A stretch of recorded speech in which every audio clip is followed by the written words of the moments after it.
আমরা তো বাড়িতে সবাই ভোলা মাছ রান্না করে খাই কম বেশি। এইভাবে রেসিপিটা একবার করে খেয়ে দেখতে পারেন, খুবই টেস্টি হয়। যেন ভোলা মাছগুলো এই যে ধুয়ে কেটে পরিষ্কার করে লবণ হলুদ মাখিয়ে ভেজে তুলে নিয়েছি। এখন আমি এই যে তেলটা, মাছ ভাজার যে তেলটা থাকবে, এই তেলের মধ্যেই কিছু তেজপাতা, কালো জিরে আর একটু বেগুন, লম্বা বেগুন, ওটা ভেজে নেবো। আর এখানে আমি বেটে নিয়েছি কিছু মশলা, কাঁচা পাকা লঙ্কা, জিরে বাটা, সাদা সর্ষে, কালো সর্ষে, চার মগজ বাটা আর কিছু বাদাম, যেটা ট্রেনে বিক্রি হয় যে বাদামটা আমরা খাই, সেই বাদামটা। এখন ওই তেলের পরে এই মশলাগুলো সব কিছু দেবো না, জিরে বাটাটা দিয়েছি আর সঙ্গে দিয়েছি কাঁচা পাকা লঙ্কাটা। এটা দিয়ে ভালো করে একটু কষিয়ে নেব। কষিয়ে জল দিয়ে দেবো।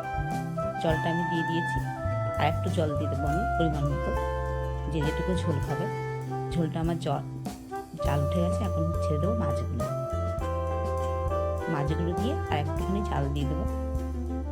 এখন ওই যে বাকি মশলাটা রয়েছে, চার মগজ বাটা, সাদা শস্য, কালো শস্য, বাদাম বাটা, এগুলো আমি মিশিয়ে দেবো নামানোর আগে।